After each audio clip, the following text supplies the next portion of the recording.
to another Tune of the Month. Happy October! This month I have for you one of the very coolest, the very snazziest Canadian reels I have ever heard. I've performed this thing all over the place in performances, in competitions, in great big epic medleys, although I've yet to find a tune that's cool enough to go after it. It's called the Manitoba Special.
If you were just listening, hopefully that got you grooving, and if you're ready to learn it, let's dive right in. Okay, so folks, when you're playing a tune like this, this tune is not hard and it is not tricky. What it is slippery.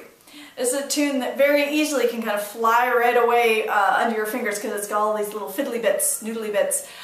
So while you're learning it slowly and while you're practicing it slowly, it's a great tune to practice making sure that if you're a bowed stringed instrument, that your bow is like really smooth in the string, really calm, no bouncing up and down with your stick. Just your best violin technique will serve you very well here.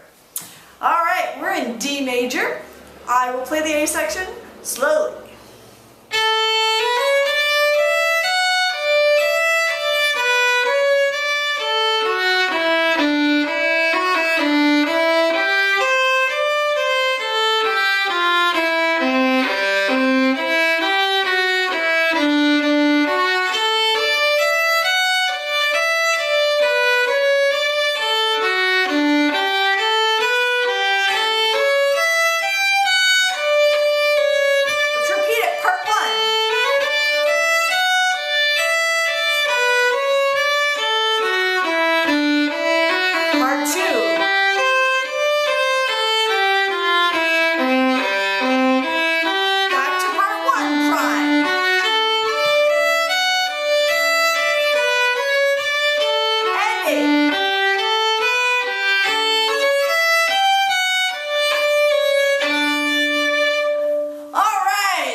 Right? But don't worry, it's super patterned. Let's break it down.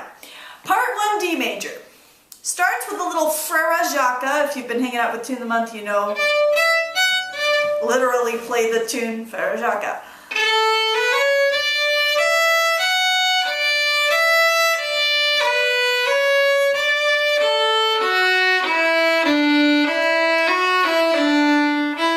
And that gets you into part 2. Okay, let's do it again. Starts with the Frere Jacques.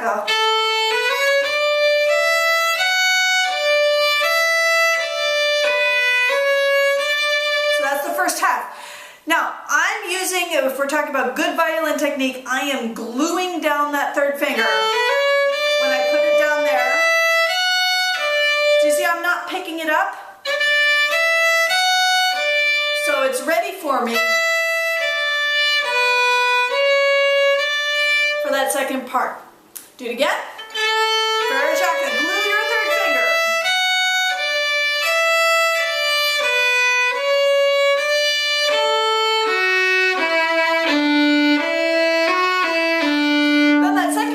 So bad. It does this little arpeggio thing, down the scale, and now up and down the scale with a little triplet in there. Got it? So it's a lot of upsy downsies. I'll put the whole part 1 together. Starts with Frere Jacques and a glue third finger.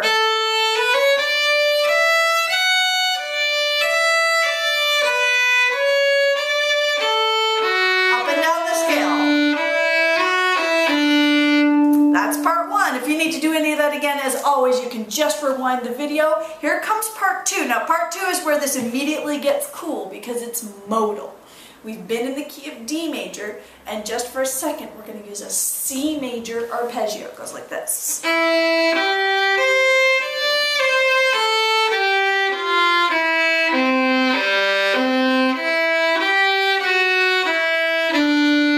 do it again. C major.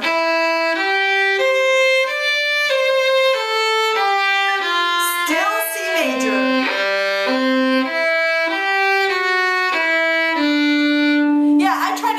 That is 2 segments of C major, this kind of middle arpeggio that goes up.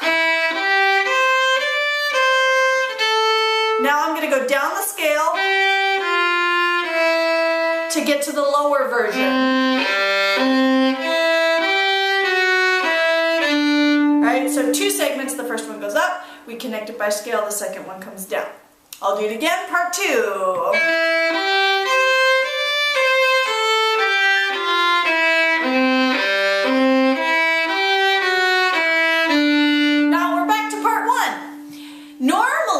If it were just a regular old tune, not so snazzy, part 1 would just repeat exactly. This, however, is a part 1 prime. We've done these before, it's nothing to worry about, it just means a little decoration. And actually all it does is really displace part 1 because we're here on the low D. Here's what it's going to go like.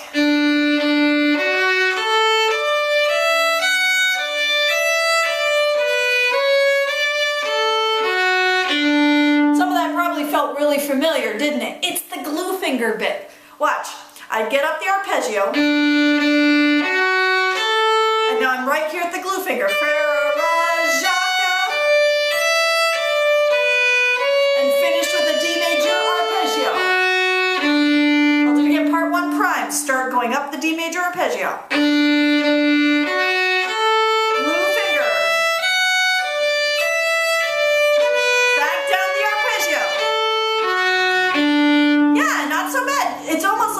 The less you think about it, the better it feels, because you already did that glue finger part. All we have left is the ending. It starts with a frere jacques.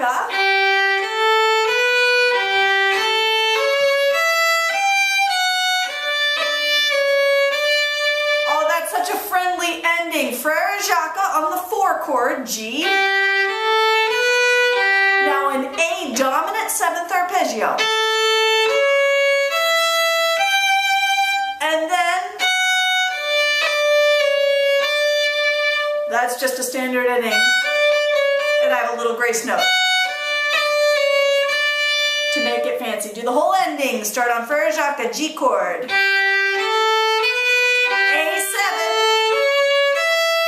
Land in D. Put the whole A section together. D major, part 1. Glue.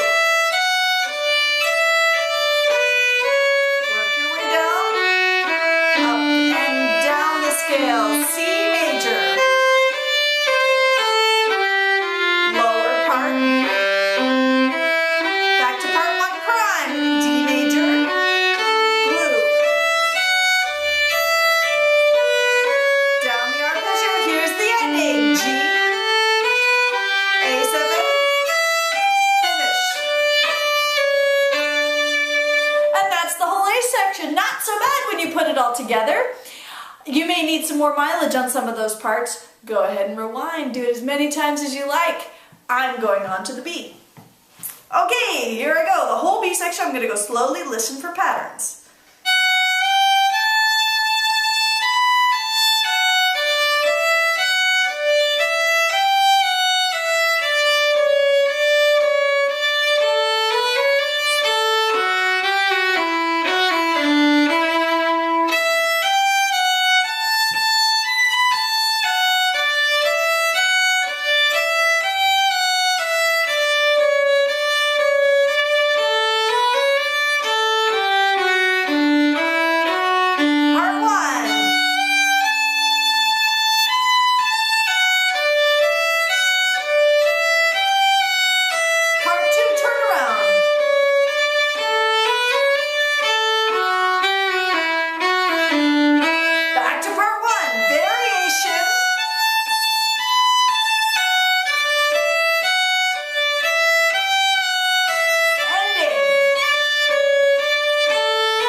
the action of the A.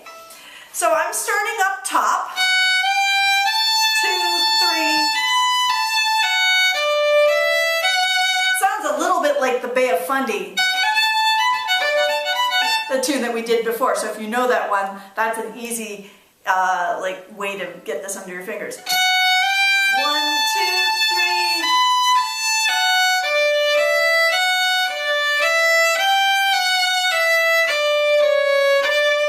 So that first high part is all, if you don't know the Bay of Fundy, you go back and learn it because it's so great. But also, it's just a little odds team. That high D major arpeggio. 1, 2, 3. D major arpeggio. Up the scale. And down the scale. To connect. Does it make sense? Do it again. 1, 2, 3.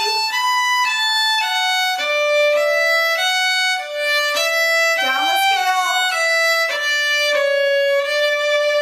Pretty good. Here comes the turnaround.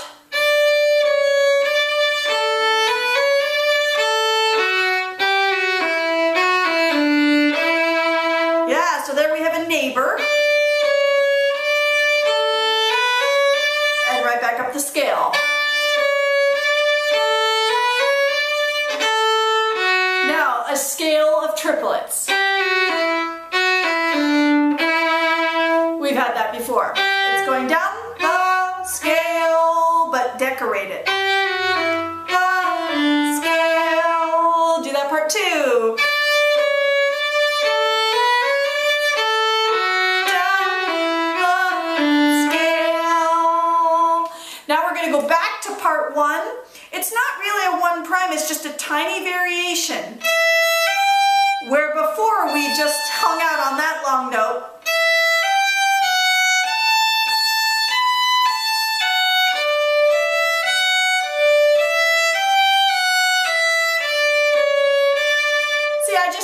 The long note with moving notes. And now we're the same.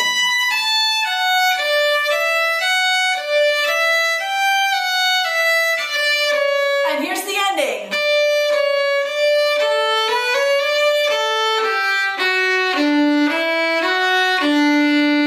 And as in many tunes that we've done on Tune of the Month, that ending is suspiciously like the turnaround, part 2. Do it again. It starts with the same neighbor tone. And back up. And here's the little ending bit. Put the whole B section together. Part 1. 1, 2, 3. D major. Down the scale. Part 2, neighbor.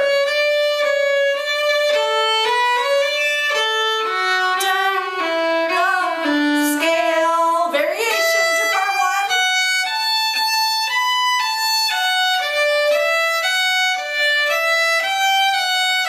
Ending starts like part 2, neighbor. And the very ending.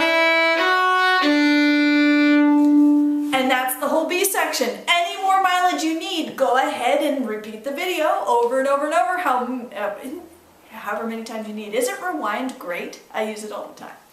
So, as you may have noticed, when I played through, this tune ends on an A section. I played 2 A's, 2 B's, and then 2 A's. And then I did the coolest part. There's an art form in contest Canadian fiddling known as the tag ending. Now, usually you respect the tune all the way through in Canadian style fiddling. You don't really go off and create wild variations to the tune on your own. You respect what the composers wrote, which is really great. It's a rich tradition. But what fiddlers started doing is they would say, well, I want a chance to put my own spin on this. So at the very end, they would play 2 A's, 2 B's, 2 A's to save time. And then they put in this little 4-bar tag, which at the end of the tune, it just suddenly goes berserk. Like whatever you can do, fast arpeggios, harmonics, all sorts of things. And I love this Manitoba tag. It goes like this. I'll play it slowly.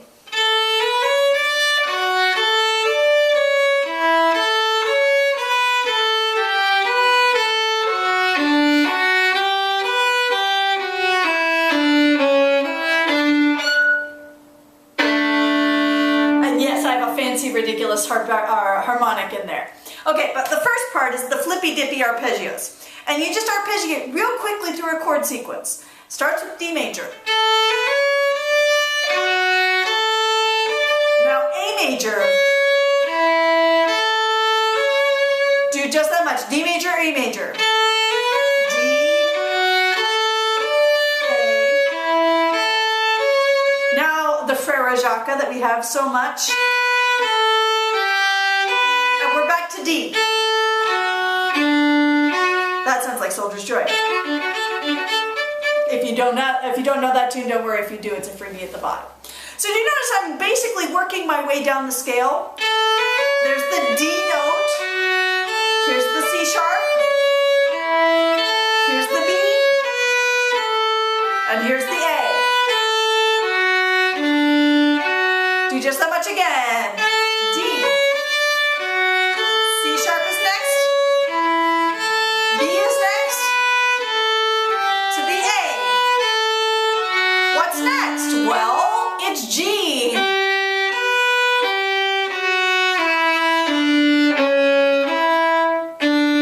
Now, some people just end there. But not me. I always have to put the extra cherry on the top. You know me. Come on. So I do.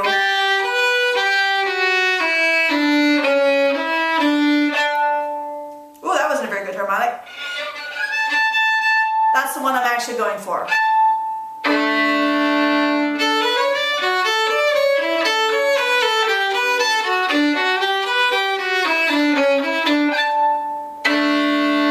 Now, the good news is, if you don't know where that harmonic is and you can't find it, or you miss it, there are actually a whole bunch of harmonics up here. There are a whole bunch right through there. And I'm on the D string, by the way, and all of them work well for this. So the name of the game is when you get to this part. Well, I play that very short D. Do you see how fast I move my hand? So I'm ready. That takes practice, the moving quickly enough to land the harmonic. So what you want to practice is this. Move. Do it again. Don't play the D, move. Now play it. When you get good at that, play the harmonic. Ooh, I missed. There it is. And then I end on that low double stop. Okay, so here's the thing about the tags. They're super fun and super awesome and super flashy when they work. And it's nice that I shoot these as live videos and I can't go back and edit out the fact that I missed that harmonic. And actually it's good that I can't because that wouldn't be accurate. The fact is I miss that harmonic all the time. And so will you probably, because it happens so quickly and it's real target practice knowing exactly what part of the fingerboard that you're going for when you pick your favorite harmonic. You're then going to practice that 100, 200, 500, 1600 times at home, so that way it gets really, really reliable. There's nothing worse than playing a totally snazzy tune and then an even snazzier tag and going for the even snazzier harmonic at the end and then missing it, because that's what people remember. It's the last thing you play. So let's put the whole tag together. Let's pretend that you've already done your 100, 200, 500 times with that harmonic ending and put the whole tag. Here's the descending scale. C sharp. Here's B. Here's A. Here it comes, G. Get ready. Move. I'm finished. So what I just played was, I would call it a half miss. It wasn't really harmonic, but I got something that sounded high and flashy. Close enough. The fact is, if you get something that's not a squeak or dead space, you win the game. It doesn't really matter what note it is. You just want yeah, pa, and then land the last note really confidently. Okay, so that's Manitoba Special. Clearly there's lots to practice in there, getting real comfortable with the tune, but man is it rewarding. This is a totally groovin' snazzy tune to play. and I hope you love it as much as I do. If you guys would like to see sheet music for this tune, as always, I send out the sheet music, especially for anyone who's subscribed to my email newsletter. If you're not a member of that yet, you can go to my website, www.mariblack.com, and sign right up. And all future tunes of the month will come to you in sheet music form, should you need it. In the meantime, I hope you have a great time playing this tune, and I will see you guys next month. Have fun!